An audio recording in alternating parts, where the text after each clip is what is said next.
Latin America sits on some of the most violent ground on Earth. 316,000 died in a single earthquake. Cities swallowed in seconds, tsunamis reaching Hawaii, flames rising from the Earth itself. The ground beneath Latin America has never stopped shaking. Will it ever?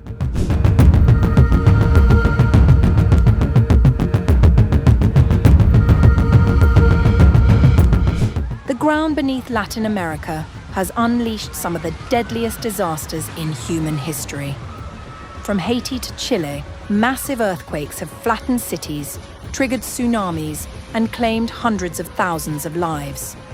On August 10th, at least 132 people were killed after a powerful earthquake struck western Colombia, toppling buildings across several cities and trapping residents beneath the rubble. The quake came just days after right-wing lawyer Abelardo de la Espriella was sworn in as president and follows the devastating twin earthquakes that struck neighboring Venezuela in June, claiming more than 6,000 lives. Latin America sits atop a complex network of fault lines and has suffered some of the world's most destructive earthquakes. Here is a look at 10 of the region's deadliest.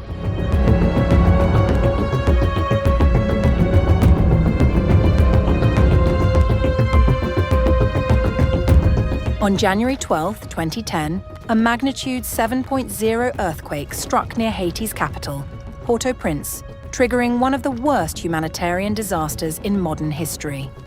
Despite being weaker in magnitude than many other earthquakes on this list, its impact was catastrophic due to the country's dense population, fragile infrastructure, and limited emergency response capacity. The quake killed an estimated 316,000 people, injured hundreds of thousands more, and left over 1 million homeless. This earthquake was particularly deadly because it struck the densely populated capital of Port-au-Prince, which lacked strong infrastructure and buildings designed to withstand heavy shaking.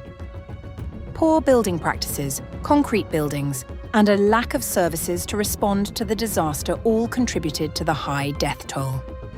The earthquake led to an estimated $8 billion in losses, nearly 120% of the country's GDP in 2009.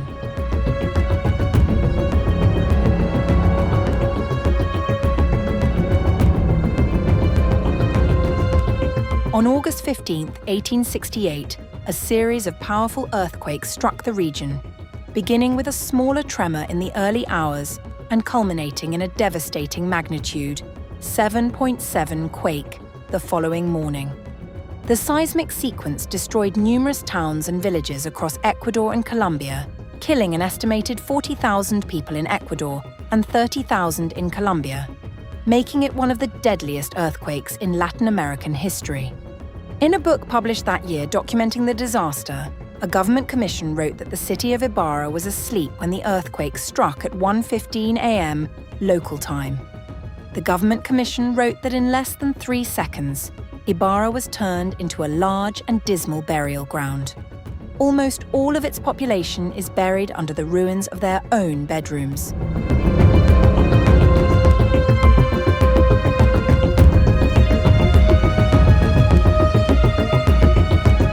The third on the list is the 1970 Peru earthquake. This undersea earthquake triggered the deadliest landslide in history after it destabilized the northern wall of Peru's tallest mountain.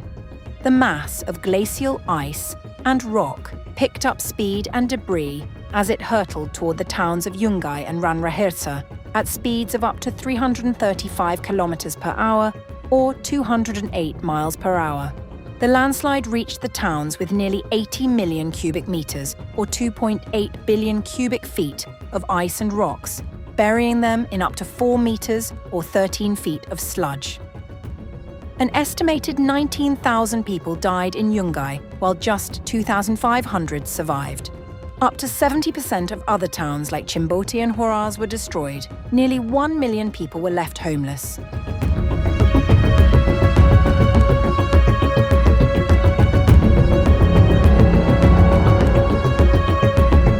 The most powerful known earthquake to strike Ecuador, this temblor hit the second highest level on the modified Mercalli intensity scale, which measures effects experienced by people. The quake triggered landslides and caused widespread destruction across Ecuador, including Quito, Riobamba, Latacunga, and Ambato. Historians and witness accounts describe violent shaking that leveled buildings within seconds.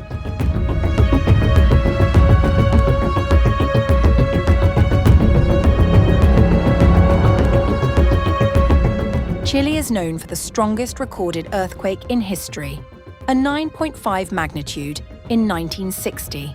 Yet, it was the 1939 quake in the southern city of Chillán that marked the country's deadliest. In a book documenting Chilean earthquakes, seismologist Sina Lomnitz said weak construction materials, such as adobe, along with a virtual absence of engineering design or provisions against lateral force, contributed to the high death toll. The earthquake destroyed the cities of Chillán and Concepcion and led to Chile's first anti-seismic building code.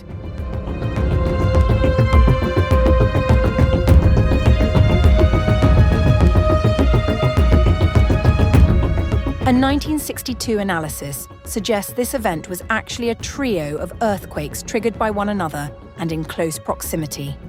The quake destroyed around 90% of Caracas and caused thousands of deaths in Barquisimeto, Mérida, La Guaira, and San Felipe. The disaster struck during Venezuela's Revolutionary War against Spain, which Spanish authorities called divine punishment against the revolutionaries. The United States sent food and money to Venezuela in an early example of offering foreign aid.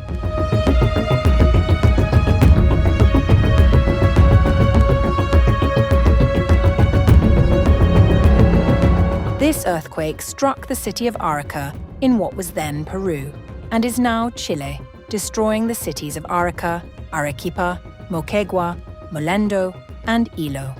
The force also caused a tsunami that razed Peruvian port cities and caused devastating waves as far away as Hawaii and New Zealand.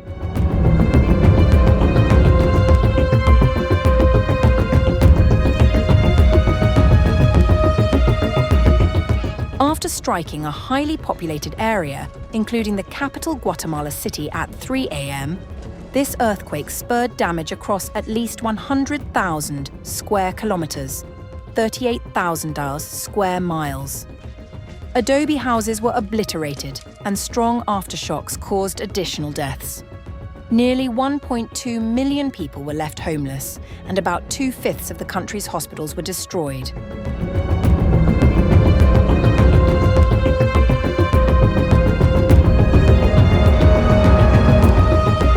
German geographer and naturalist Baron Alexander von Humboldt documented this quake that destroyed the town of Cumana and the surrounding area.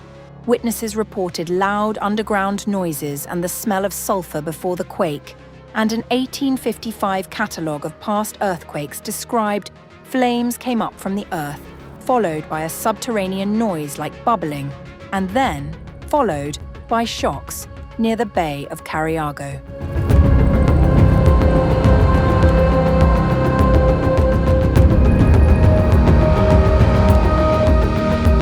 The quake hit close to midnight and destroyed most buildings, including the San Francisco Basilica in the city of Mendoza. The ubiquitous gas lamps of the era contributed to fires that tore through the rubble and lasted for days, leading to widespread pillaging and looting. The significant earthquake database does not provide the quake's magnitude, but other records estimate it reached magnitude 7.2.